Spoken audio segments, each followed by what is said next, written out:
নমস্কার বন্ধুরা, আমি আবার চলে এসেছি নতুন একটা রান্না নিয়ে। রান্নাটি হলো বিউলির ডালের রসবড়া। আসুন দেখে নিই বিউলির ডালের রসবড়া বানাতে কী কী লাগছে। বিউলির ডাল 250 গ্রাম নিয়েছি, সেটা সারা রাত আমি ভিজিয়ে রেখেছিলাম, তারপর মেশিনে এটা পেস্ট করে আমি রেখেছি। আর চিনির রস করে রেখেছি, চিনিটা হচ্ছে 300 গ্রাম। রান্নাটা তাড়াতাড়ি দেখানোর জন্য এগুলো আমি আগে থাকতে করে রেখেছি। বড়াটা ভাজার জন্য তেলটা গরম করতে বসিয়ে দিয়েছি। তেলটা হালকা গরম হলে আমি বড়াগুলো ছাড়ব।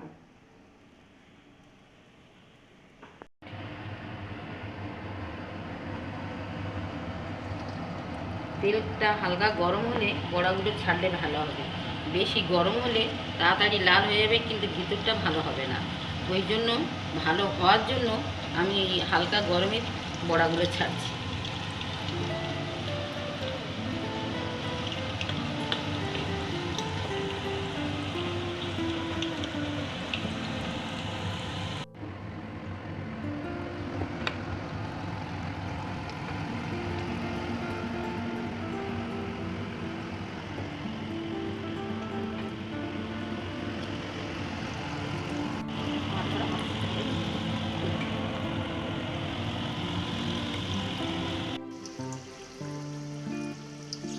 বড়াটা এক পিঠ হয়ে গেছে, এবার আমি বড়াটা উল্টিয়ে দিচ্ছি।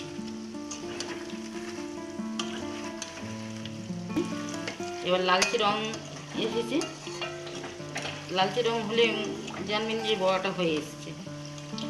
বড়াটা আমার হয়ে গেছে।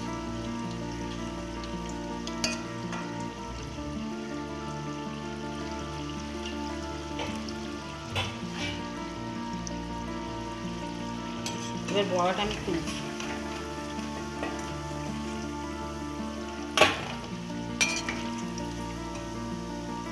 গ্যাসটা নিভিয়ে দিলাম, এবার বড়াটা তুলছি আমি।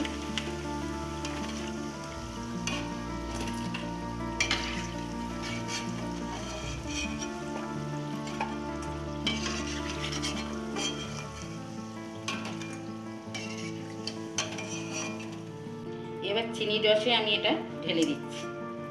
আস্তে আস্তে করে চিনি রসে আমি ঢেলে দিলাম।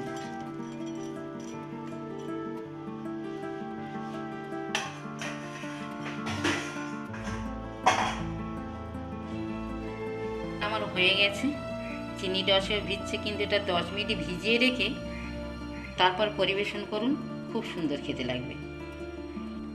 এই বড়াটা আমি 10 মিনিট পরে তুলছি। এবার দেখুন ভিতরটা, এই কেটে দেখাচ্ছি, ভিতরটা ঠিক এই রকম, ভিতরটা ঠিক এই রকম হবে। অল্প উপকরণে এই বিউলির ডালের বড়াটা আমি তৈরি করেছি। আপনারা খেয়ে দেখবেন কেমন লাগছে, আমাকে কমেন্ট করে জানাবেন।